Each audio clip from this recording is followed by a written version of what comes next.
here begging a pretty girl like me. Smelly, dirty man. Go and drink urine. Don't worry, my daughter. I'll carry all the water. You just be a virgin.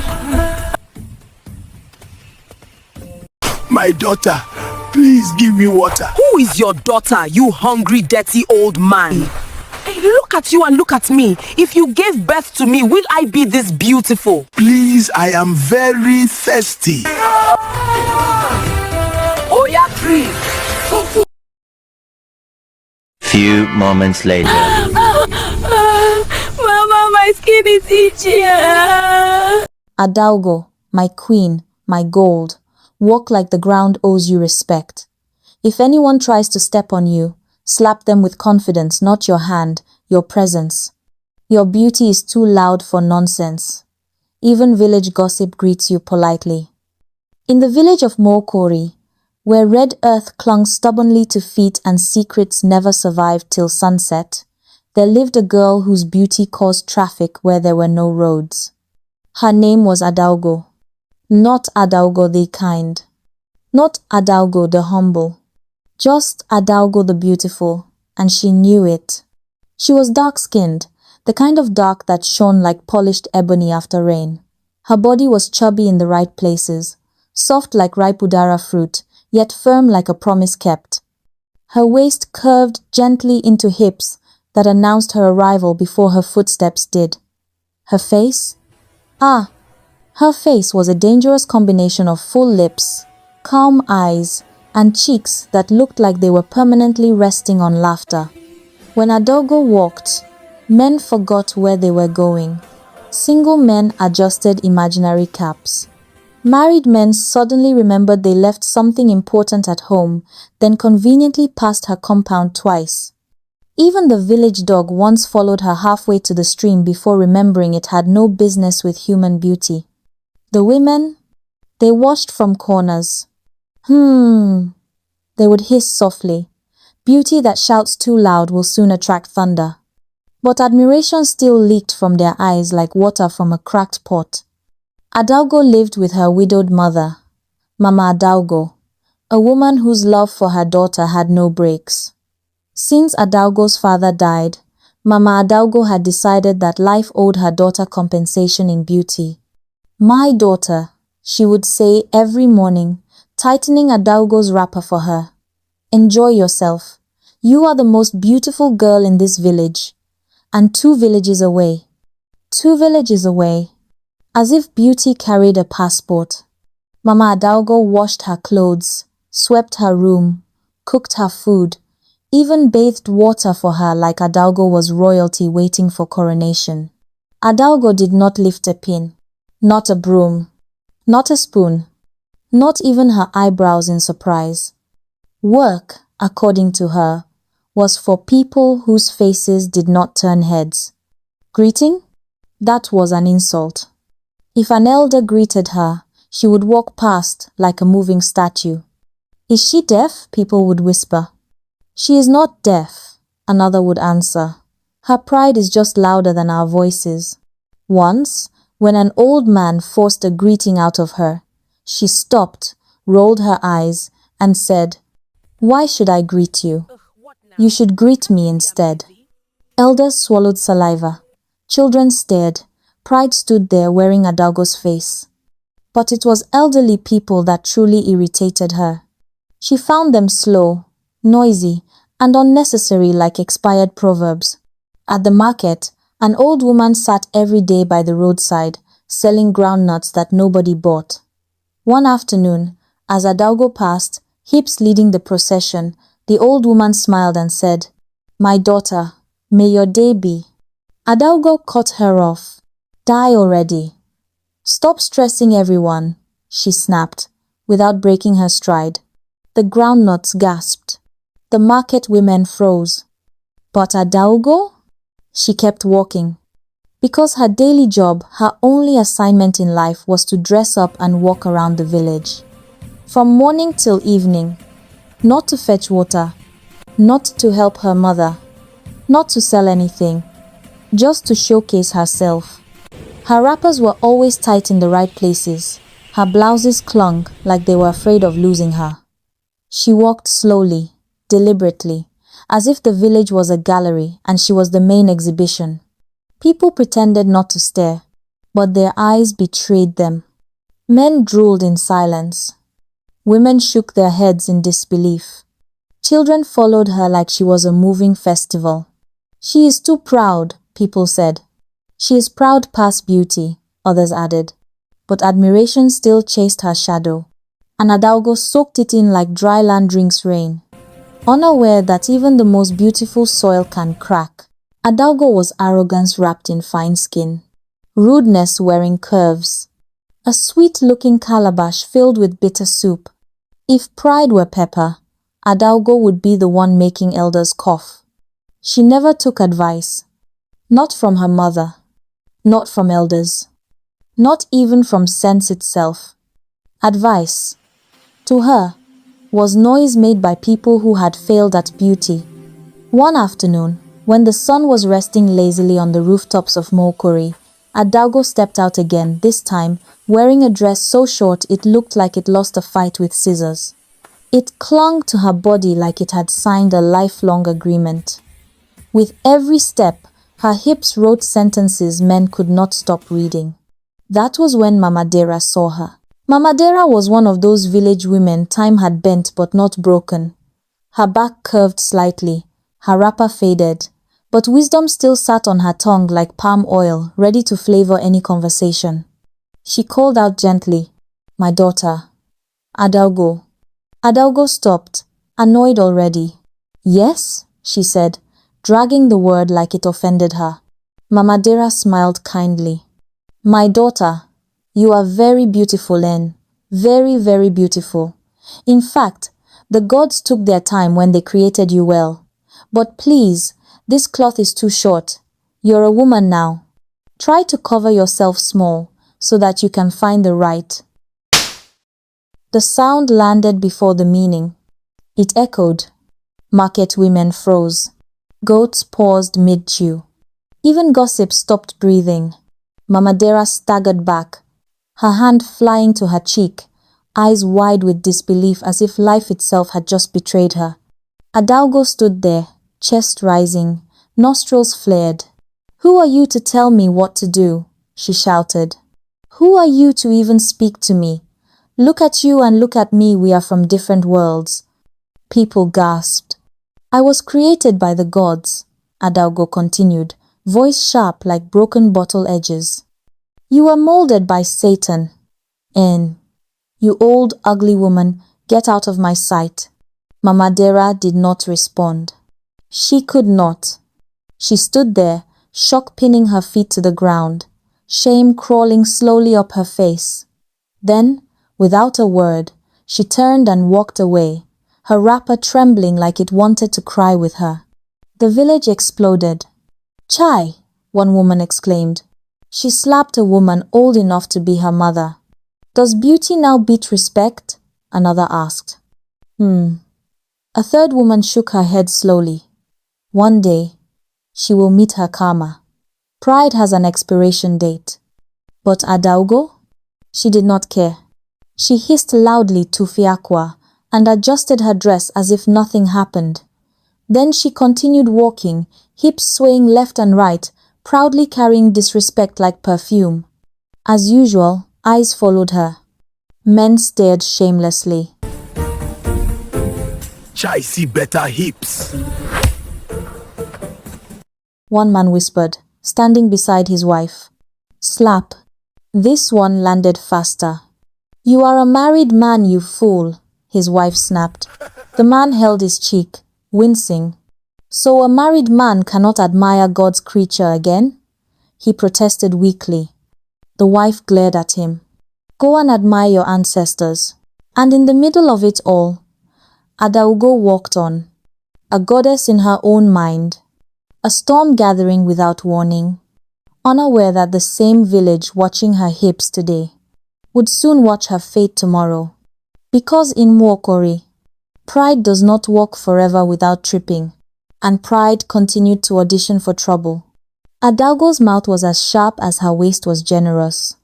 One evening, as she leaned lazily against a palm tree near the wine tapper's shed, sipping fresh palm wine like a queen tasting tribute. A man lost his senses. He was married, very married. The kind of married that had 3 children and a wife waiting at home with hot soup.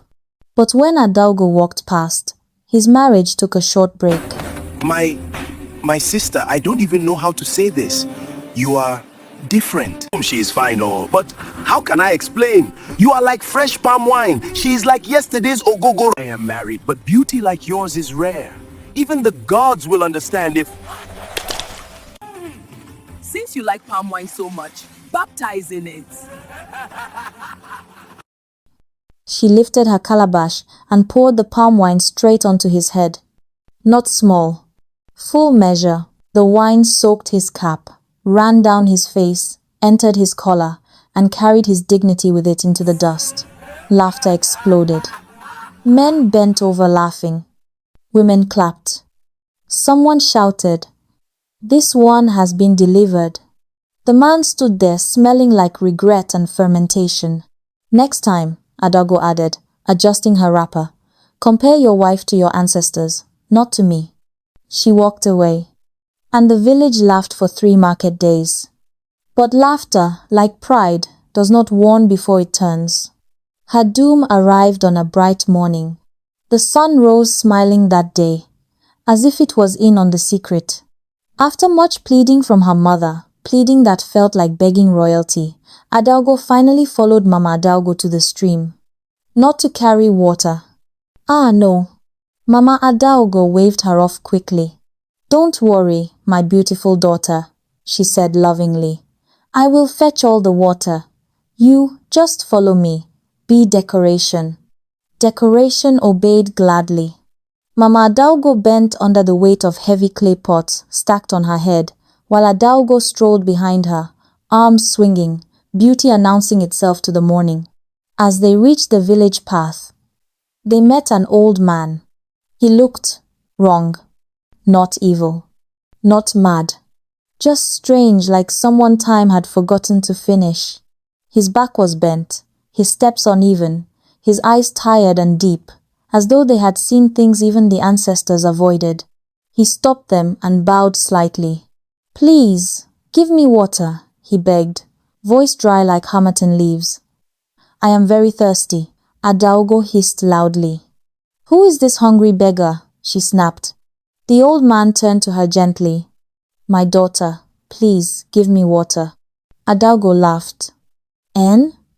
Who is your daughter, you smelly old ugly man?" she said loudly. "Look at me and look at you. If you give birth to me, will I be this beautiful?" Some passers-by slowed down. The old man swallowed and begged again. "Please, I am very thirsty." Irritation flashed across Adaugo's face like lightning. Suddenly, she reached up, snatched one pot from her mother's head, stepped forward as if to help. But instead of tilting it gently, Adaugo poured the water forcefully on the old man's head. Not kindness, not mercy, mockery. The pot crashed to the ground and broke. "Mama, let's go," Adaugo snapped. Mama Adaugo chuckled. "That's my daughter," she said proudly as they walked away. Imagine the audacity of beggars these days.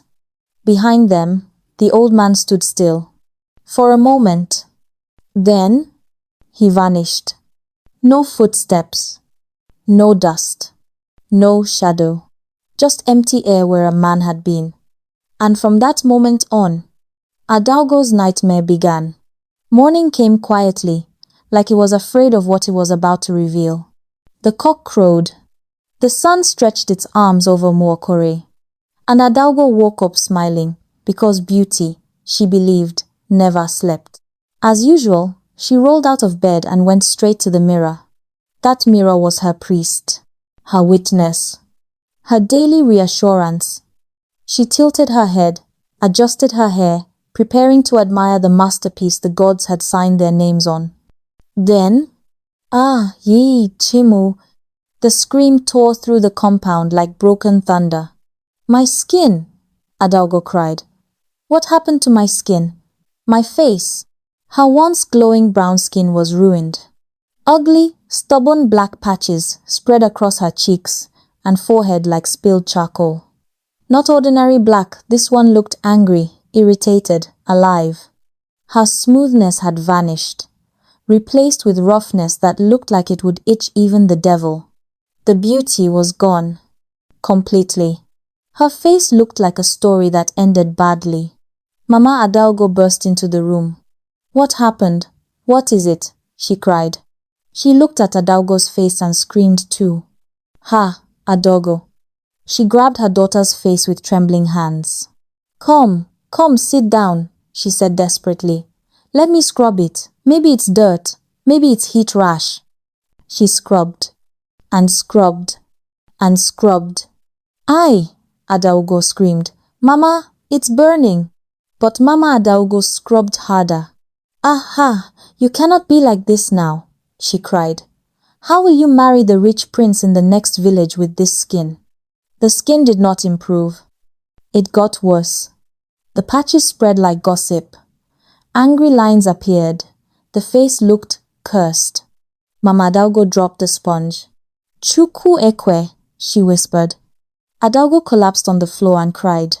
She cried till her eyes swelled. She cried till her voice cracked. She cried till even pride became tired. In anger, she grabbed the mirror. Crash! One mirror shattered, then another. Crash! Crash! "I don't want to see myself," she screamed. Glass littered the floor like broken promises. She sat all day, crying, rocking herself, refusing food, refusing comfort. Mama Adaugo sat beside her helplessly, her confidence finally shaken. For the first time, beauty could not save Adaugo. And for the first time, Mama Adaugo had no answers. The house that once echoed with praise now echoed with sobs. Outside, the village buzzed. Inside, a mother and daughter learned that mirrors do not lie forever. The next morning, Mama Adaugo did not wait for the sun to stretch properly. She tied her wrapper with urgency, covered her head, and pulled Adaugo along. If beauty had failed them, maybe herbs would negotiate. As they walked through the village, news ran ahead of them like a mischievous child. "Is that not Adaugo? The beauty queen herself? Chai! See Feiso." Women leaned on doorposts, pretending to sweep, just to stare properly. Children pointed without shame. "Ah, what happened?" One woman laughed loudly. "Mirror finally told her the truth," another added. Someone clapped. Someone hissed. Someone shouted, "Pride no get sunscreen." Mama Adaugo lowered her eyes. Adaugo wrapped her face tighter, but shame has a way of finding light. They reached the herbalist's hut, where dried leaves hung like old secrets and the smell of roots announced seriousness. The herbalist listened quietly, eyes half closed, nodding slowly as Mama Adaugo explained everything from the stream to the old man, from the water to the disappearance. When she finished, the herbalist sighed. "There is nothing I can do," he said calmly. Mama Adaugo gasped. Adaugo's heart sank. "You offended a spirit," he continued, "not a man. This is beyond herbs. You must find him or live like this forever." The words landed heavily. They went to another herbalist. Same answer. Another.